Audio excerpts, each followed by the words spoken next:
Tome su Biblia, por favor, y vayamos a primera carta a los Corintios, capítulo número 15. Y vamos a leer los versículos 53 al 58. ¿Sí? Son 5 versículos que quiero que leamos juntos, por favor. Así como están sentados, que el Señor nos fortalezca, nos ayude, ¿verdad?, a poder comprender su palabra. Dice así: porque lo corruptible tiene que revestirse de lo incorruptible, y lo mortal de inmortalidad. Cuando lo corruptible se revista de incorruptible y lo mortal de inmortalidad, entonces se cumplirá lo que está escrito: la muerte ha sido devorada por la victoria. ¿Dónde está, oh muerte, tu victoria? ¿Dónde está, oh muerte, tu aguijón? El aguijón de la muerte es el pecado, y el poder del pecado es la ley. Pero gracias a Dios que nos da la victoria por medio de nuestro Señor Jesucristo. Por lo tanto, mis queridos hermanos, manténganse firmes e inconmovibles, progresando siempre en la obra del Señor, conscientes de que su trabajo en el Señor no es en vano. Hasta ahí, por favor, es del final de la carta, es el final del capítulo. Pablo en el capítulo 15, para tener un contexto de qué se está escribiendo, por qué se escribe esto, de qué viene hablando, Pablo en el capítulo 15 responde a los que en su tiempo cuestionaban la realidad histórica de la resurrección de Cristo. Si usted lee desde el primer versículo del capítulo 15, se va a encontrar que esa es la temática. Gente que cuestionaba si en realidad Jesucristo había resucitado corporalmente. Y por lo tanto también se discutía la futura resurrección de los creyentes. Y bueno, hay toda una explicación maravillosa del apóstol Pablo acerca de cuántas personas vieron a Jesucristo resucitado, y hay evidencia histórica por los testimonios de los que lo vieron resucitado, que lo vieron muerto y lo vieron resucitado, que la resurrección de Cristo es una realidad no religiosa. La resurrección de Cristo no es una realidad fantasiosa, es una realidad histórica. Y termina explicando, ya al final del capítulo, la necesidad de la muerte física para experimentar no solo la resurrección, sino la transformación de nuestros cuerpos. Eso lo dice el versículo 53, ¿verdad? La necesidad que se tiene ya de que este cuerpo que es corruptible, que se va degradando. Es más, él ha dicho en el versículo 50, si luego lo checa, él ya declaró que el cuerpo mortal no puede heredar el reino de Dios, que nuestro cuerpo mortal no está capacitado para la eternidad, nuestro cuerpo no es inmortal, y que por lo tanto necesita morir y ser transformado para entonces poder tener toda la capacidad de vivir eternamente con el Señor. Pero bueno, no me quiero centrar solo en eso. De lo que quiero hablar, hermano, es lo que dice al final del versículo 54. Cuando lo corruptible se revista de incorruptible y lo mortal de inmortalidad, entonces se cumplirá lo que está escrito: la muerte ha sido devorada por la victoria. Y hermano, cuando Pablo habla de que se cumplirá, que la muerte sea devorada por la victoria, esta expresión no es que Pablo la escribió, él la toma de Isaías 25. Esta expresión tomada de Isaías 25, ¿de qué trata Isaías 25? Es un libro del Antiguo Testamento donde Isaías ha descrito en el capítulo 24 el juicio final de la humanidad, el juicio final de las naciones, el término de los tiempos como los conocemos nosotros, el tiempo de este sistema, cómo terminan todas las naciones derrotadas por Dios y todas rendidas a sus pies. Y el capítulo 25 es una alabanza, es una serie de exaltaciones de la culminación del juicio final y de todas las naciones rendidas a los pies de nuestro Dios todopoderoso. Y ahí en Isaías 25, ahorita le voy a poner una imagen para que no lo busque, sino lo siga ahí. Aquí le voy a poner Isaías 25:8. Y Isaías 25:8 dice: devorará la muerte para siempre. Está hablando de todo lo que el Señor en el tiempo final hará. Y dice que devorará la muerte para siempre. El Señor omnipotente enjugará las lágrimas de todo rostro y quitará de toda la tierra el oprobio de su pueblo. El Señor mismo lo ha dicho. En las profecías de Isaías se dice que en el tiempo final, cuando todo termine, ¿sí?, y todas las naciones queden rendidas a los pies de nuestro Señor, entonces la muerte será devorada. La muerte no será más. Y eso es precisamente, si usted está siguiendo ahí su lectura, eso es precisamente lo que dice Pablo cuando dice en el versículo 54 al final: entonces se cumplirá lo que está escrito, la muerte ha sido devorada por la victoria. Amén, hermanos. Entonces nosotros esa es la esperanza que tenemos los hijos de Dios, la iglesia, que la muerte todavía está presente. Ha sido derrotada por nuestro Señor Jesucristo, pero no ha sido eliminada. ¿Dónde quedará eliminada? En el final de los tiempos. Alabado sea el nombre del Señor. Pero hay algo interesante, hermano. Luego Pablo trae en el versículo 55 otro pasaje del Antiguo Testamento. El otro pasaje del Antiguo Testamento, hermano, es Oseas 13:14. ¿Dónde está eso, hermano? Ahí mire, en el versículo 55. Pero quiero que preste mucha atención, porque en realidad Pablo solamente cita parte de Oseas, ¿sí? Porque dice: ¿dónde está, oh muerte, tu victoria? ¿Dónde está, oh muerte, tu aguijón? Quiero ser sincero, hermano, este pasaje lo he leído infinidad de veces y no alcanzaba, no me cuadraba, hermano, porque yo lo veía como un asunto de cierto sarcasmo. Es decir, si la muerte ha sido devorada por la victoria, después viene el 55. Quiero que siga su texto en su Biblia, por favor.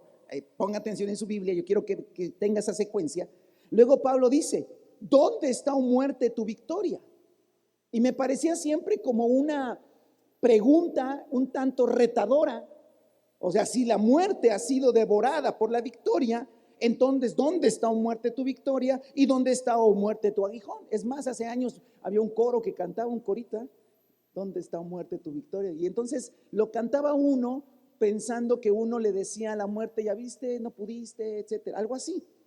Pero cuando tú te vas a Oseas 13:14, y quiero ponerle también el contexto de Oseas, ahí está en la pantalla, Oseas 13:14.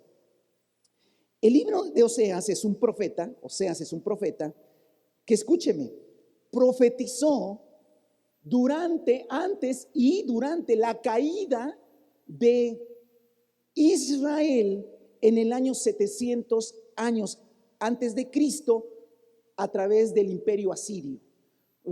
Muchos de ustedes saben esa historia, y si no la saben se la cuento rápido, y si no, léanla en la palabra también. Israel, la nación de Israel, por el año 900 se dividió en dos naciones, se pelearon, ¿no? Hay unos asuntos políticos religiosos y se pelearon, y quedó la nación del norte, que formaba por 10 tribus, que se conoció como Israel, y la nación, el imperio del sur, que se conoció como Judá.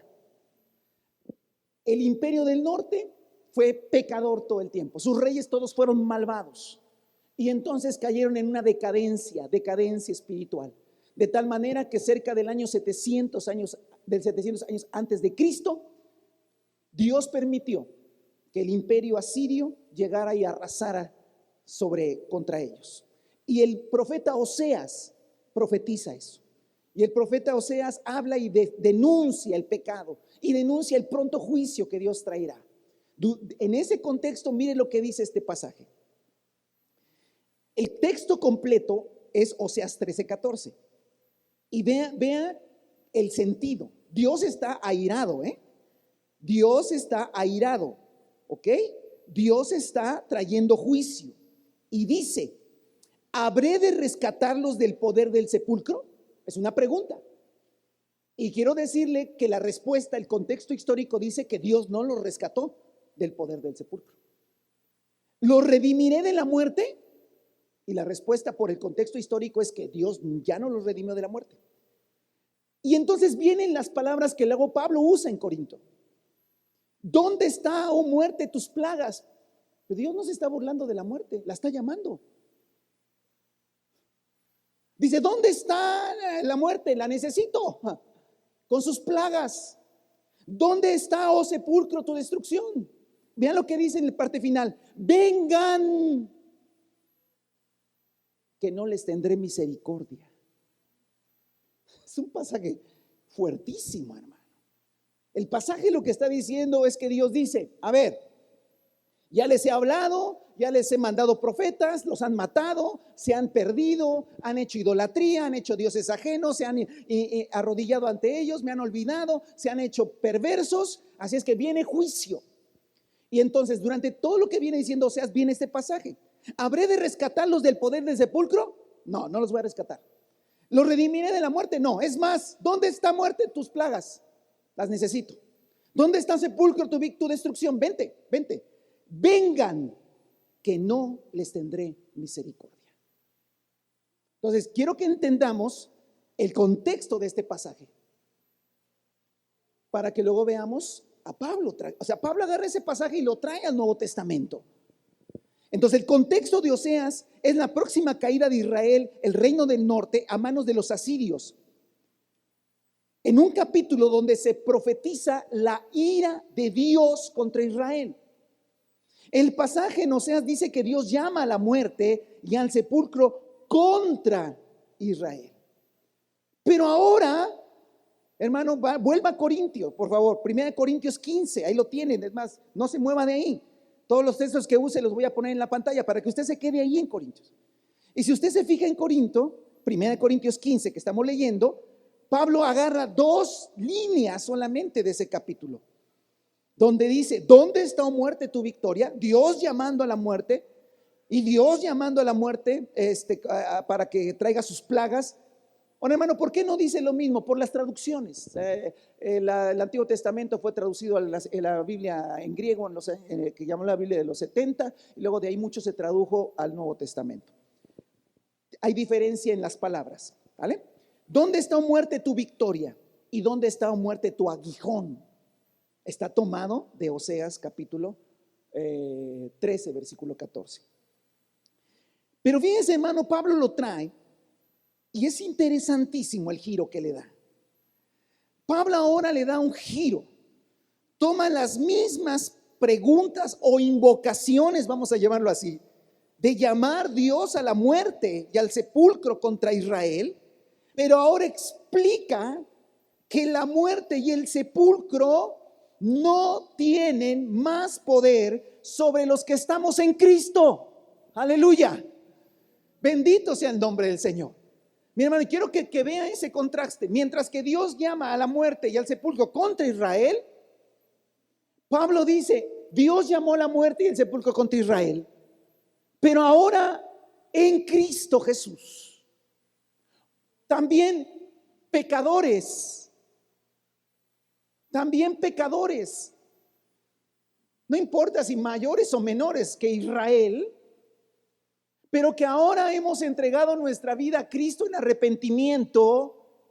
Dice esta hermosa enseñanza, hermano, lo siguiente. La explicación es la siguiente. El aguijón, ¿por qué ya no la muerte va a poder operar ni el sepulcro contra nosotros, los que estamos en Cristo Jesús? Porque dice que el aguijón de la muerte es el pecado y el poder del pecado la ley. Órale, estoy leyendo lo que dice su Biblia, ¿sí? Versículo 56. Pablo dice, a ver, la muerte será devorada por la victoria. Ese pasaje, dice Pablo, lo que está diciendo Pablo, ese pasaje donde la muerte, sus plagas, el sepulcro, su destrucción, que en el Nuevo Testamento dice la muerte, su victoria, la muerte, su aguijón, ¿sí? Ya no opera para nosotros, ya no opera para los hijos de Dios, ya no opera para los que están en Cristo Jesús. ¿Por qué? Porque el aguijón que la muerte tenía es el pecado, y el poder del pecado es la ley. Pero gracias a Dios que nos da la victoria por medio de nuestro Señor Jesucristo. Y déjeme explicarle qué es eso del aguijón y qué es eso de la ley, del poder de la ley. La palabra aguijón, hermano, significa esa parte de los animales ponzoñosos donde tienen el veneno. Eso es lo que significa. Es la parte de un animal ponzoñoso donde tiene el veneno. Entonces, el aguijón significa que el instrumento por el cual un animal ponzoñoso pone su veneno es mediante su aguijón. De igual manera, la muerte tenía un instrumento por el cual nos mataba, y es el pecado. Porque la paga del pecado es muerte. El día que comas de ese árbol, ciertamente morirás. Es decir, el instrumento que tenía, porque estoy hablando con hijos de Dios redimidos, que tenía la muerte para ejecutar, obviamente, matarnos, era el pecado. Bendito sea el nombre del Señor. Pero resulta, hermano, que al pecado alguien le daba poder sobre nosotros. ¿Y qué le daba poder al pecado sobre nosotros? La ley. Quiero que entienda esto, hermano, en el nombre del Señor, para que no se haga líos después en su cabeza. Y si usted no ha entregado su vida al Señor, lo que urge es que entregue su vida al Señor y esté en Cristo, porque solamente en Cristo hay salvación. Por esto que estamos hablando. Dice que lo que le daba poder al pecado es la ley. Entonces, si hacemos una cadenita, la ley le da poder al pecado y el pecado es el aguijón de la muerte. Y entonces, hermano, eso hace que la muerte tenga influencia, que todavía esté presente en muchas vidas y en muchas personas. Oiga, pero usted, ¿qué? ¿Usted no va a morir? Sí, todos tendremos que morir, a menos que Cristo venga y algunos no vean la muerte, sean transformados. Pero si no, moriremos. Si los años siguen y continúa, hermano, moriremos. Pero morirá nuestro cuerpo físico que necesita ser transformado. Pero nuestro ser interior, hermano, ya no morirá eternamente, porque tiene vida en Cristo Jesús. Pero yo quiero explicarle un poquito, hermano, ¿qué es eso de que la ley le da fuerza, le da poder al pecado? Entonces, ahora el pecado tiene poder a través de la ley. ¿Cuál ley? La ley de Dios. ¿Y cómo es esto? Si Dios dio la ley, ¿por qué la ley favorece más al pecado que al hombre? Ese es el tema. Quiero ponerle una lámina, la lámina 4, para que lea conmigo Romanos, no lo busque, no se distraiga, Romanos 7, del 7 al 11. Fíjese lo que dice Romanos. El mismo escritor Pablo ahora en Romanos. Nunca habría sabido yo lo que es codiciar si la ley no hubiera dicho, no codicies. ¿Sí? Usted nunca habría sabido que era malo codiciar si la Biblia dice no codicies. Hay una historia, hermano, por ahí de un misionero, es muy antiguo este video, esa historia, de un misionero que trataba de evangelizar, me parece que era por las cuestiones de África hace muchos años, que trataba de evangelizar a las personas allá en aquellos lugares. Obviamente era un sufrir, era muy difícil, él tenía que llegar, incorporarse a esas tribus salvajes, se mataban, había caníbales y toda esa serie de cosas muy fuertes que dio sus hombres verdaderamente extraordinarios para hacer el trabajo en esos lugares.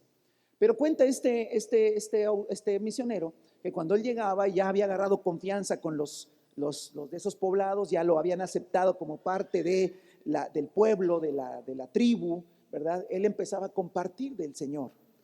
Pero dice que le ponían atención, pero cuando les hablaba acerca de que Jesucristo murió, que Jesucristo se entregó, la gente de ahí se burlaba, se empezaba a reír y no le prestaba atención.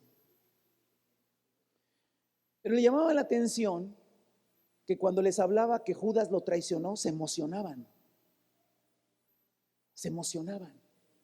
Y casi agarraban de héroe a Judas. Todos decían que, oh, Judas. Hasta que él se dio cuenta que, ¿qué?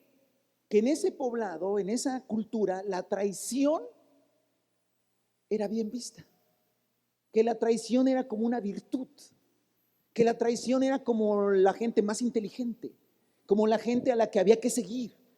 Es decir, los que traicionaban eran los mejores. Entonces, cuando les cuenta la historia de Jesús, que lo traiciona Judas, pues ellos se emocionan con Judas más que con Jesús. Y bueno, no le cuento toda la historia porque después la busca. Finalmente se convirtieron. Se llama Hijo de Paz, ¿no, Juanes? Según recuerdo, por ahí búsquelo, se llama Hijo de Paz. Pero lo que quiero rescatar es lo siguiente: la traición, la mentira, la infidelidad, ¿es pecado? ¿Por qué? ¿Por qué? Porque la ley lo dice. Porque la ley de Dios te dice que lo que estás haciendo es ¿qué? Pecado. Es lo que dice Pablo aquí. Nunca habría sabido yo lo que es codiciar si la ley no me hubiera dicho no codicies. Pero el pecado, aprovechando la oportunidad que le proporcionó el mandamiento, despertó en mí toda clase de codicia, porque aparte de la ley el pecado está muerto. Si no hay ley, el pecado está muerto.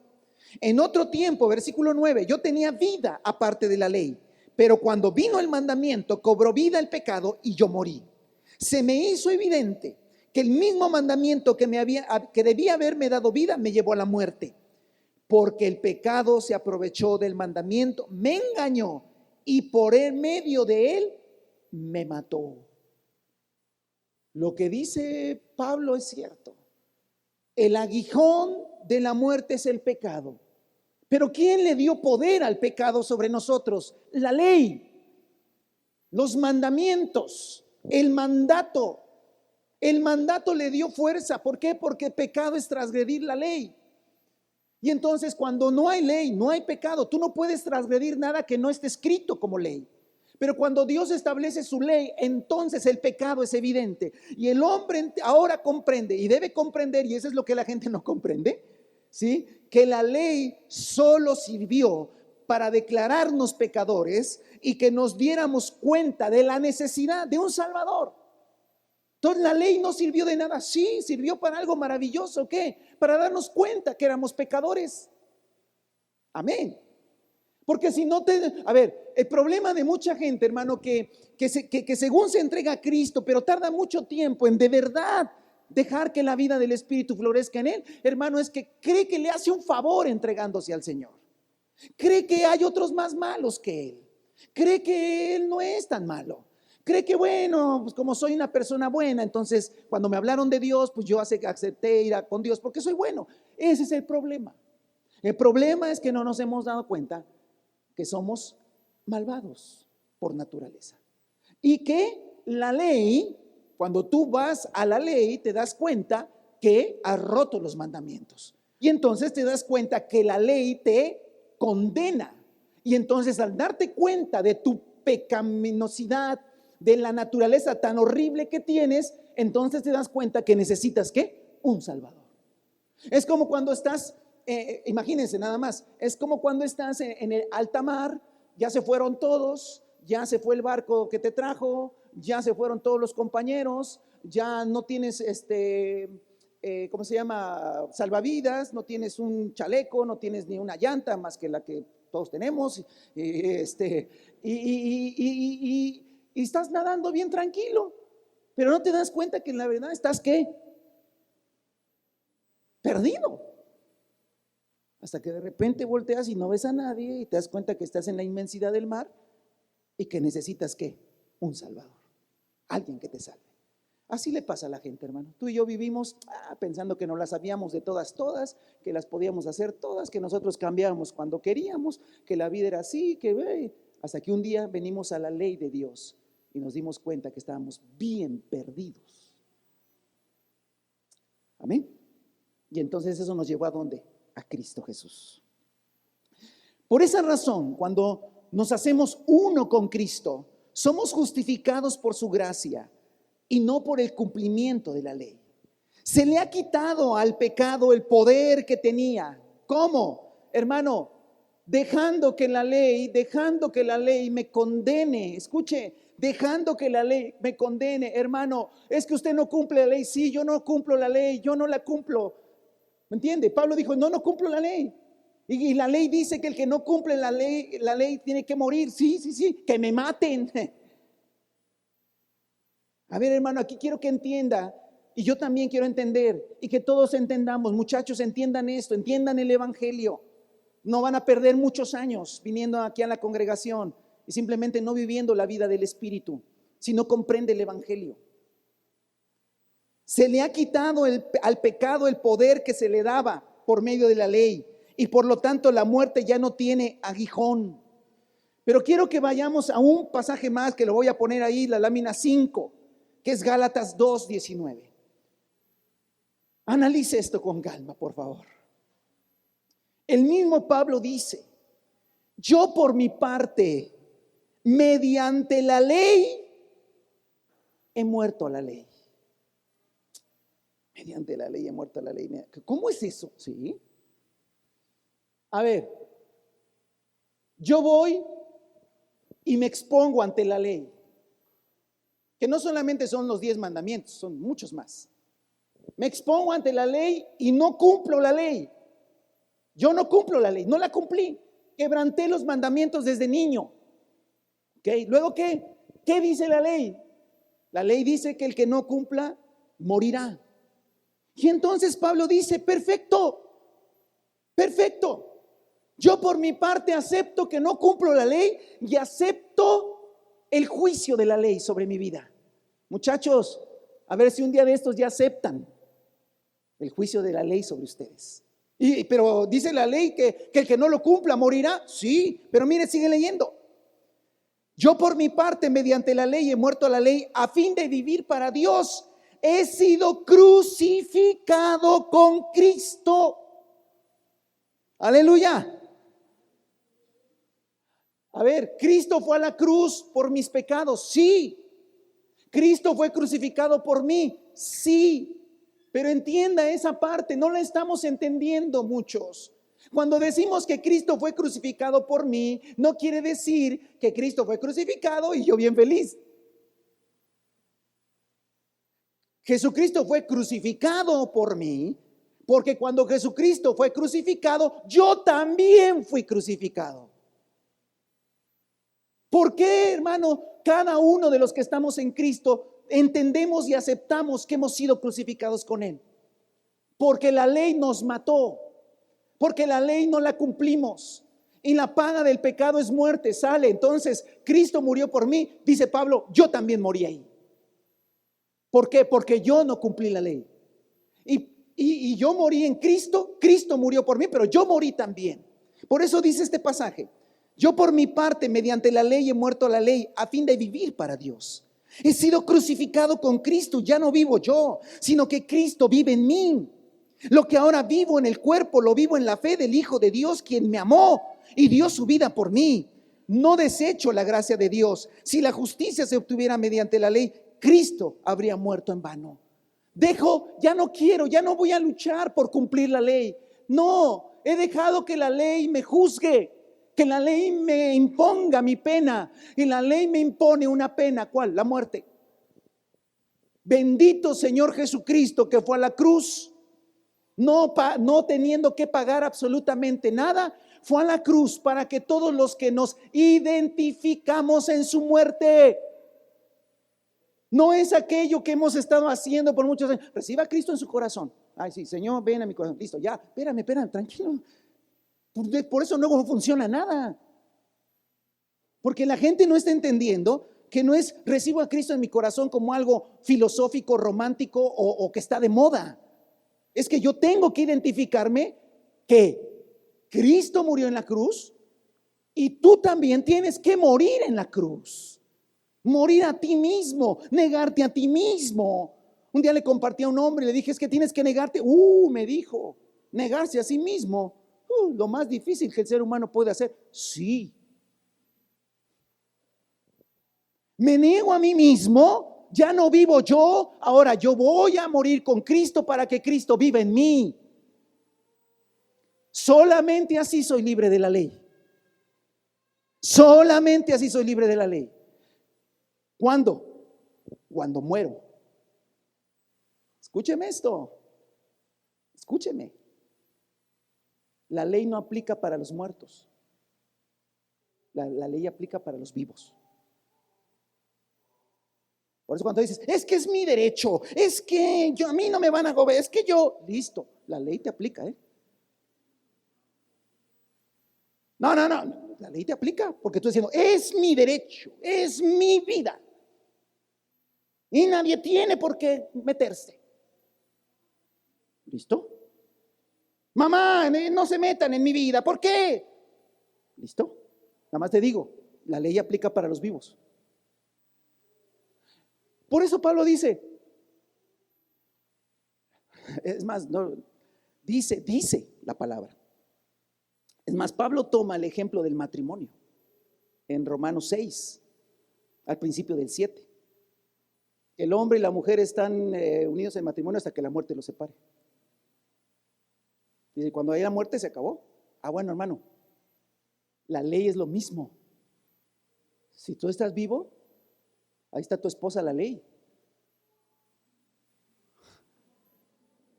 Ay, algunos se proyectaron, ¿verdad?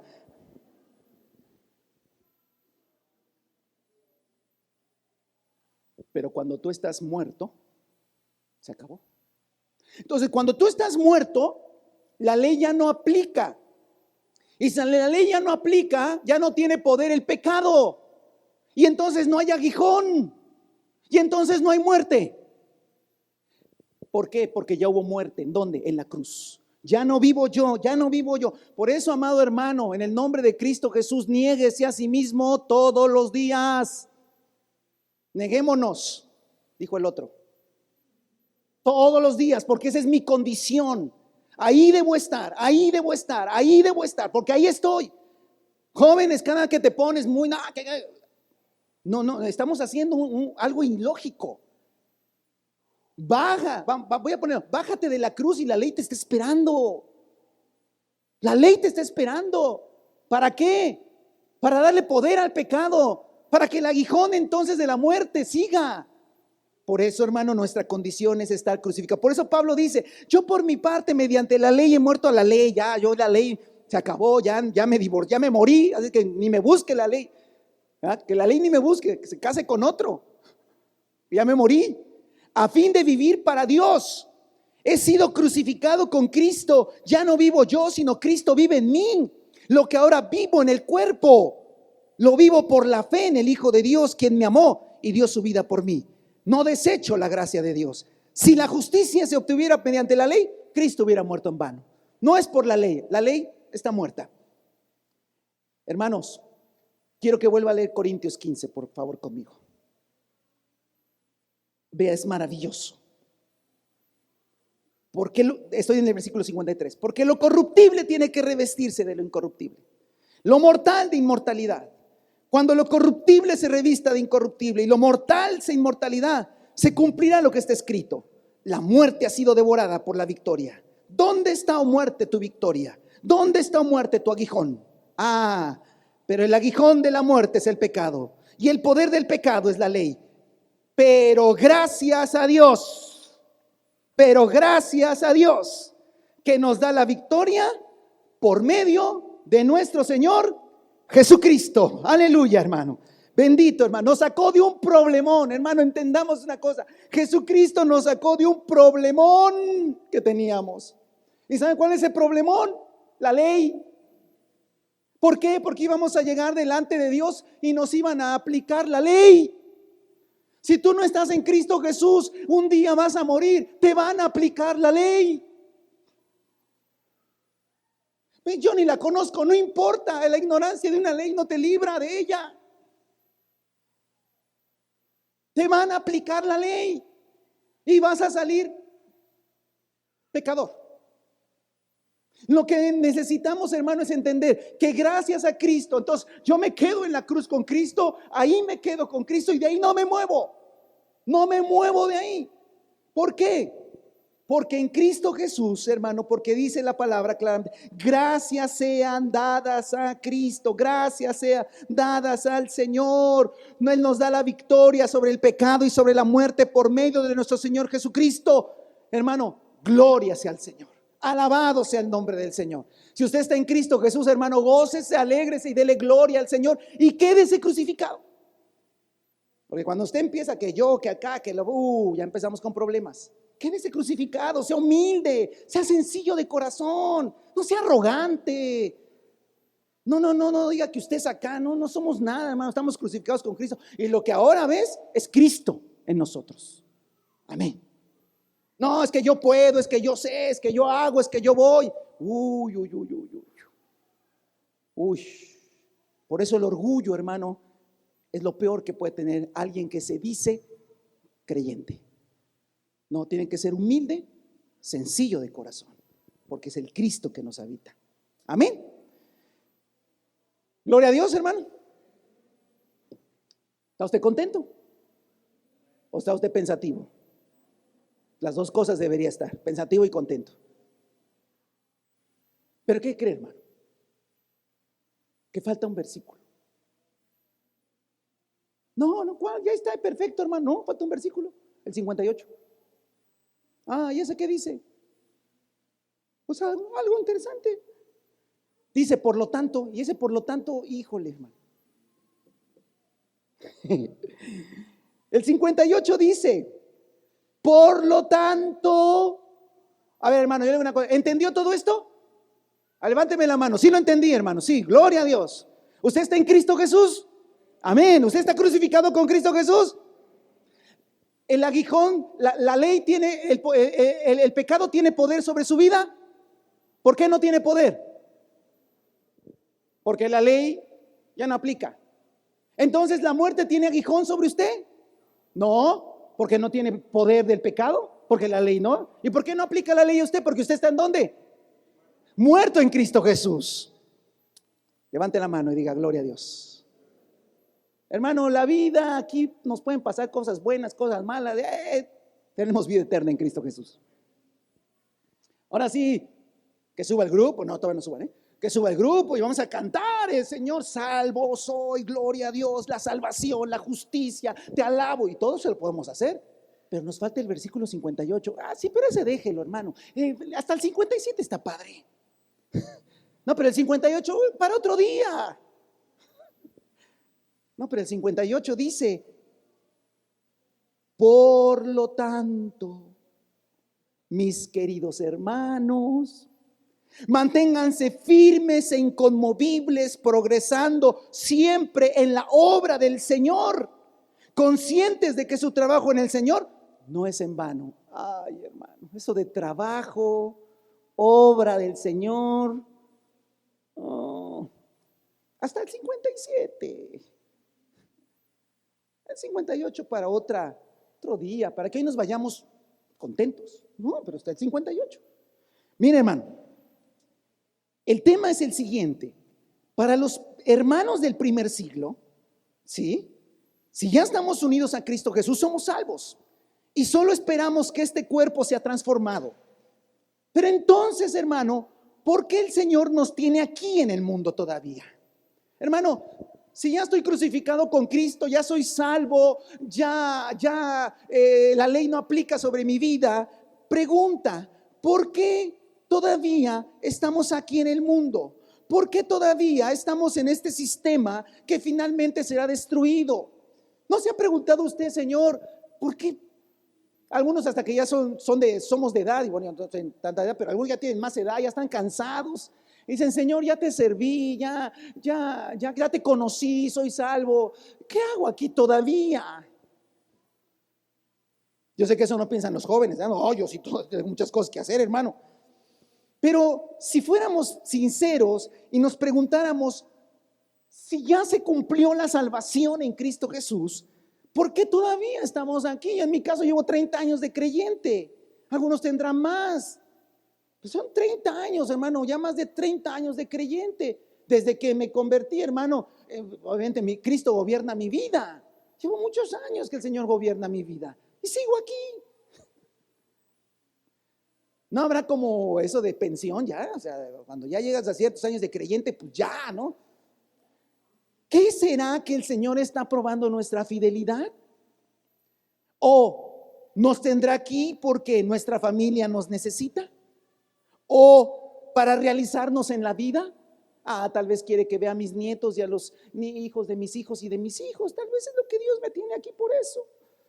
¿O quiere que disfrutemos de este tiempo, de la vida? Que sí, el mundo es mundo, pero hay cosas bonitas, ¿no? Hay cositas que inventa el mundo que son divertidas, ¿no? ¿Para qué nos quiere aquí? ¿Para realizarnos? Para que cuando lleguemos al cielo digamos: Señor, mira, estuvo muy padre que Cristo murió por mí, mis pecados son perdonados, pero te quiero contar que me realicé en la vida. Tuve mi casa propia, mi negocio propio, mis vacaciones propias, mi vida propia. A lo mejor Dios no te ha llevado, si eres un joven, porque todavía tienes que casar. A lo mejor el Señor no te ha llevado porque todavía hay que tener hijos. No, pero a lo mejor el Señor no te ha llevado todavía porque no, ya estás a punto de terminar la carrera. Ni modo que te lleven el 9º semestre. No. No, imagínate, ¿no? Que el Señor te lleve en el 9º semestre. El Señor ya iba a terminar la tesis. Hermano, los apóstoles del primer siglo sí tenían la respuesta, el por qué todavía estaban sobre la tierra. Y la razón de estar aquí todavía es trabajar en la obra del Señor. Amén. La razón por la que estamos aquí todavía no es para tener un negocio, y lo puedes tener. La razón para estar aquí no es para terminar una carrera, y la debes terminar. La razón de estar aquí no es para casarte, y si te vas a casar, cásate. Y la razón de estar aquí no es para tener hijos, y si los tienes, edúcalos. Y la razón de estar aquí, hermano, no es para ver a los hijos de tus hijos, y si los puedes ver, velos. Y la razón de estar aquí, hermano, no es para pasearte, y si puedes pasear, pasea. Y la razón de estar aquí no es tener un lindo matrimonio y un hogar perfecto, y si lo puedes tener, tenlo. La razón para estar aquí, hermano, es trabajar en la obra del Señor. Aleluya, hermano. Ellos lo tenían claro. Y ya que dijo Pablo, no, que esto y lo otro y aquello, y en la muerte vencida y en gloria al Señor. Por tanto, a chambearle. Porque para eso estamos en esta tierra. Que puedo tener un negocio, tenlo. Que puedo casarme, ten. Que puedes tener hijos, ten. Que puedes pasearte, que puedes tener estudios, que puedes estudiar una maestría y estudia, hazlo. Si el Señor ahí te guía. Pero ten una cosa en claro, que para eso no estamos. Esos solamente son instrumentos para trabajar en la obra del Señor. Por lo tanto, mis queridos hermanos, manténganse firmes, inconmovibles, progresando siempre en la obra del Señor, conscientes de que su trabajo en el Señor no es en vano. Pero ¿qué es la obra del Señor? Y fíjese qué se llama este tema. ¿Qué es la obra del Señor? Pablo le indica a los hermanos de Corintio que tienen que mantenerse firmes, es decir, ahí, no se muevan, inconmovibles, es decir, constantes. Progresando significa aumentando cada vez más. ¿Qué? ¿En la obra del Señor o en la obra de Dios? Y da, hermano, 3 indicaciones. Tienes que estar firme, tienes que ser constante y tiene que ir aumentando cada vez más. ¿Qué? Tu participación en la obra del Señor, en la obra de Dios. ¿Qué es exactamente lo que debemos estar firmes? ¿Qué es exactamente en lo que debemos ser constantes? ¿Qué es exactamente en lo que debemos progresar? Preste atención, hermano. ¿Qué es exactamente? Porque si el Señor me dice que debo estar firme, constante y aumentando cada vez más mi participación en la obra del Señor, en la obra de Dios, ¿qué es exactamente a lo que se refiere? El Nuevo Testamento, ¿a qué le llama la obra de Dios? ¿Asistir a las reuniones? Creo que no. ¿Participar en un ministerio de alabanza, recepción, misericordia, servicio, etc.? ¿Cooperar para darle mantenimiento al local o cooperar económicamente para hacer un local, un templo? Bueno, nos han dicho que en la casa, aún haciendo los quehaceres, se sirve al Señor. Sí. Que todo lo que hagamos, sea de palabra o de obra, lo hagamos para la gloria del Señor. Que seamos buenos empleados. Sí. Que seamos buenos padres. Sí. que tengamos nuestras casas arregladas para que el reino de Dios, sí, sí, que tu hermana cuando estás haciendo tus quehaceres lo haces para la gloria del Señor, sí, sí, sí, sí, sí, cierto, todo está bien. Eso es exactamente la obra del Señor. ¿Qué es exactamente la obra del Señor? Mira, te voy a poner dos pasajes. Lámina 6, por favor. Los dos los escribió el apóstol Juan. La pregunta y final, ya vamos a terminar, es: ¿qué es la obra del Señor? El que practica el pecado es del diablo. Qué tremendo, ¿eh? No sé por qué le llamaron el apóstol del amor. Sí, era bien tremendo Pablo, pero Juan. El que practica el pecado es del diablo, porque el diablo ha estado pecando desde el principio. Pregunta: ¿de quién está hablando? A ver, ¿de quién está hablando Juan? ¿Del diablo o de los que practican el pecado? De los que practican el pecado. El diablo nada más salió ahí de rebote. El que practica el pecado, está hablando, ese es el sujeto de la oración. El que practica el pecado es del diablo, porque el diablo ha estado pecando desde el principio. El Hijo de Dios fue enviado precisamente para destruir, ¿qué? Las obras del diablo. ¿Cuáles son las obras del diablo? ¿O quiénes son las obras del diablo? No, pues hermano, la obra del diablo es la música y las películas. Y sí, dice que todo el mundo está gobernado. Pero en este pasaje, hermano, no es la música, no es las películas, no es nada de eso. Siendo fieles, hermano, dice: el que practica el pecado. Y la obra del diablo son todos los que practican el pecado. Porque si vamos a Juan 6:28, que está abajo, ¿qué tenemos que hacer para realizar las obras que Dios exige? Le preguntaron. Esta es la obra de Dios, que crean en aquel a quien Él envió, le respondió Jesús. La obra de Dios no son cosas, la obra de Dios son personas. La obra del diablo no son cosas, la obra del diablo son personas. Hermano, la obra de Dios no son cosas, son personas. Tan es así, hermano, que encontramos en estos dos pasajes que se habla de las obras del diablo y de la obra de Dios. Y en los dos casos no se habla de cosas, se habla de personas. La respuesta es que la obra de Dios son personas, no son actividades ni son cosas. Si usted, por ejemplo, y está bien, es necesario y el Señor también se lo va a recompensar, ¿verdad? Pero si usted, por ejemplo, está en la alabanza, qué bueno que está usted en la alabanza, que usted está en servicio, qué bueno, que usted está en recepción, qué bueno, que usted está en misericordia, qué bueno, y que usted está en su casa no haciendo nada, qué malo. Porque véngase a ayudarnos a acomodar las sillas, aunque sea, ¿no? Digo, sal por ahí un comercialito. Pero eso no es la obra de Dios. En esencia. No dice que aunque dieras un vaso de agua en el nombre del Señor quedarás sin recompensa. Sí. Todo eso lo dice. Y hermano, hay gente que años ha llegado a acomodar este salón. Años. No está de mal que un día se caiga de la cama y venga a ayudarle a esos hermanos que llevan años haciéndolo. Y yo creo que el Señor les recompensará. Pero en esencia, eso no es la obra de Dios. ¿Por qué? Mire.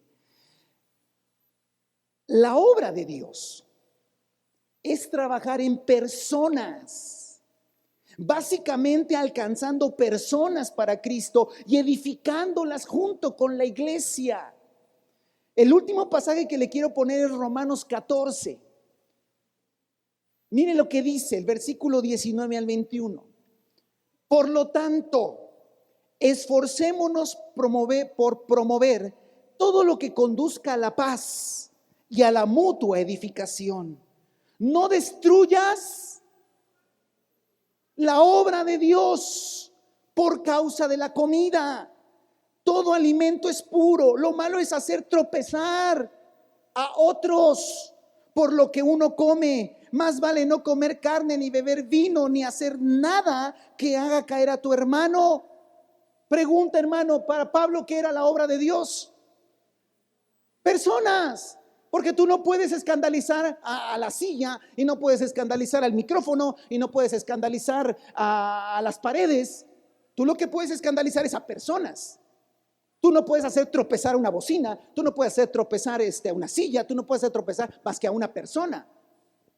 La obra de Dios son personas. La obra de Dios son iglesia. ¿Qué es la obra de Dios? Voltea a ver la obra de Dios. Es la obra de Dios, ahí está la obra de Dios, allá está la obra de Dios.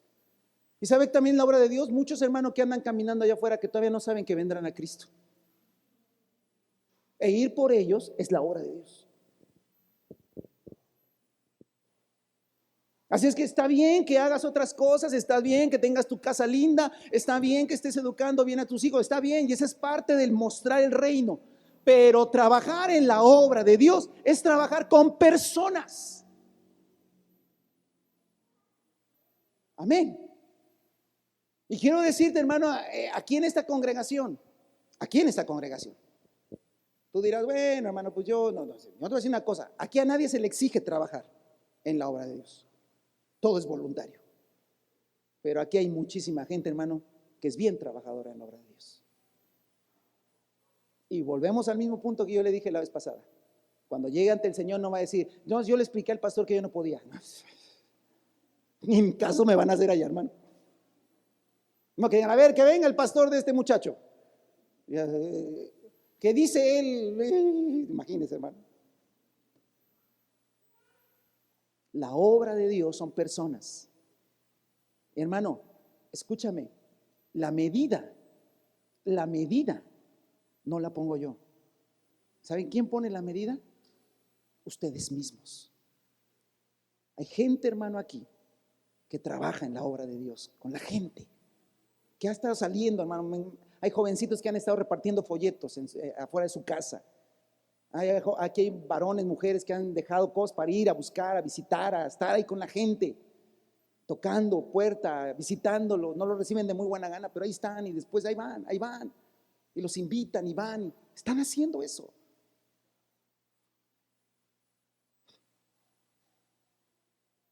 Hermano, si en esta congregación nadie se involucrara en la obra de Dios, chance la libramos.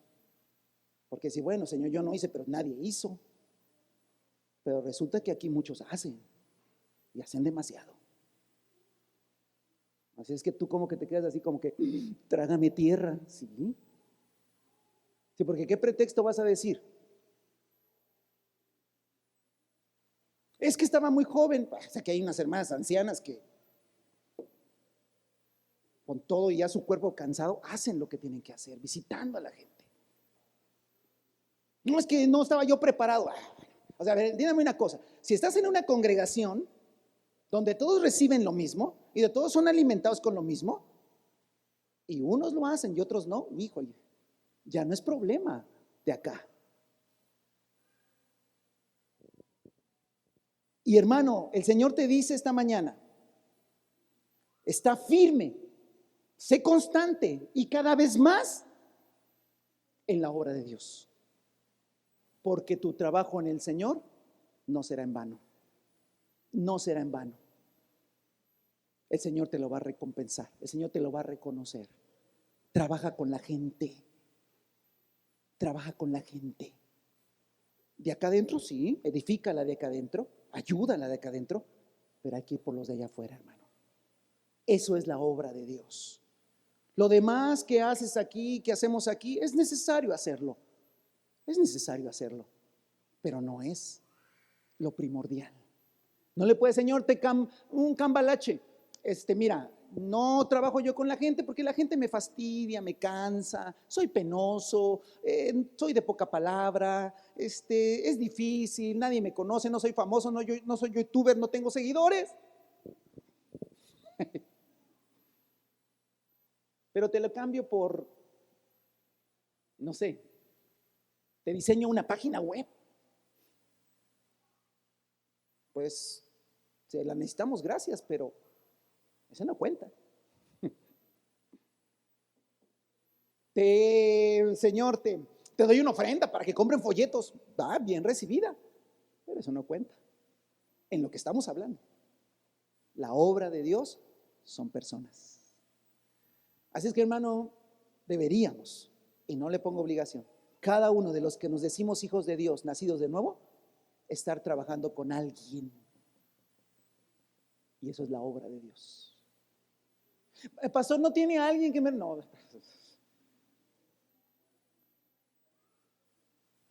Yo le invito a que se ponga sobre sus pies.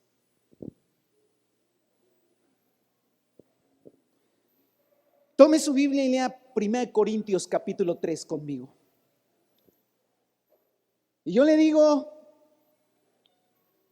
ánimo, hermanos, vamos a estar firmes en lo que hemos iniciado, constantes y con mayor dedicación, ya que esa es la razón por la que todavía estamos aquí, hermano.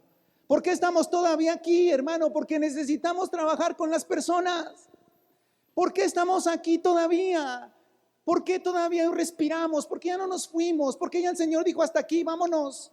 Algún día sucederá. Un día dirá el Señor, hasta aquí se acabó tu tiempo, vámonos. Hay que irse, ya se acabó. Pero mientras no llegue ese tiempo, ¿por qué todavía no llega ese tiempo?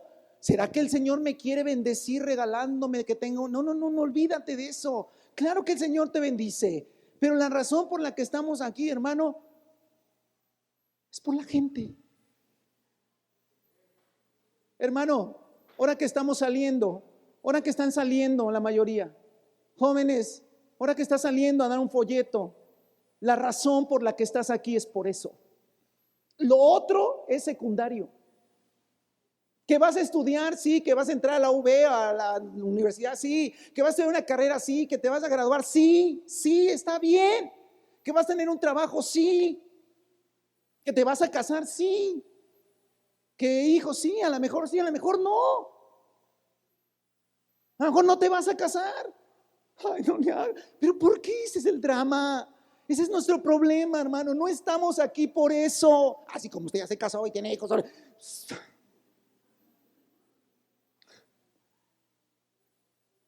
Es que no estamos aquí por eso. Eso nada más es un medio para estar aquí.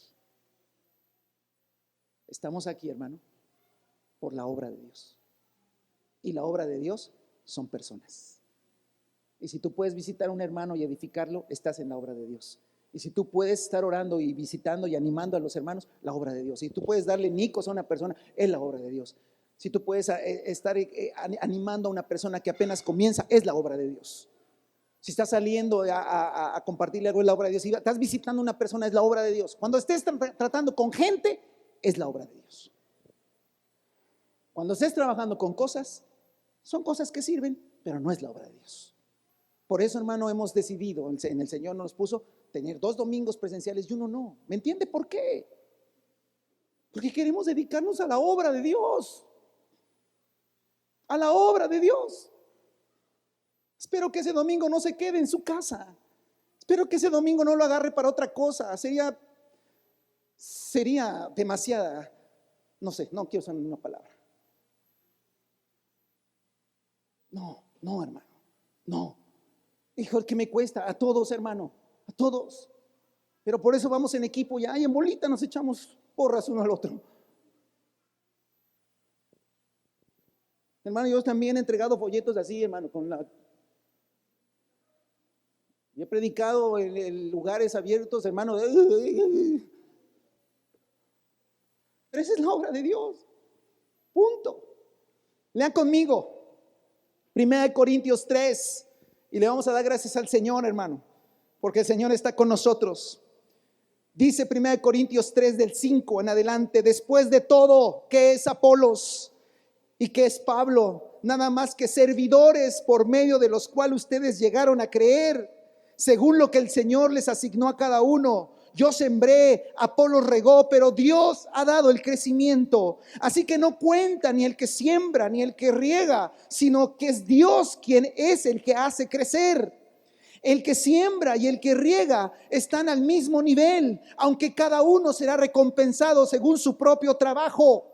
En efecto, nosotros somos colaboradores al servicio de Dios y ustedes son el campo, el cultivo de Dios, son el edificio de Dios. Según la gracia que Dios me ha dado, ya como maestro constructor, eché los cimientos y otros construyen sobre ellos. Pero cada uno tenga cuidado de cómo construye, porque nadie puede poner un fundamento diferente al que ya está puesto, que es Jesucristo. Si alguien construye sobre este fundamento, ya sea con oro, plata, piedras preciosas o con madera, heno y paja, su obra se mostrará tal como es, pues el día del juicio la dejará al descubierto. El fuego la dará a conocer y pondrá a prueba la calidad del trabajo de cada uno. Si lo que alguien ha construido permanece, recibirá su recompensa. Pero si su obra es consumida por las llamas, él sufrirá pérdida. Será salvo, pero como quien pasa por el fuego. ¿No saben que ustedes son templo de Dios y que el Espíritu de Dios habita en ustedes? Si alguno destruye el templo de Dios, él mismo será destruido por Dios, porque el templo de Dios, que es sagrado, y ustedes son ese templo. Amén. Si tú no has recibido a Cristo en el corazón, no te has identificado con Cristo, no has ido a la cruz de Jesús, no estás muerto en la cruz con Cristo Jesús, yo te doy un buen consejo. Arrepiéntete hoy, cree en el Señor y entrégate con todo tu corazón. Corre a Jesucristo, porque es el único medio de salvación. Si tú ya lo has hecho, y tú y yo ya disfrutamos de eso, hermano, ahora entendamos una cosa: estamos aquí por una sola razón: trabajar en la obra del Señor.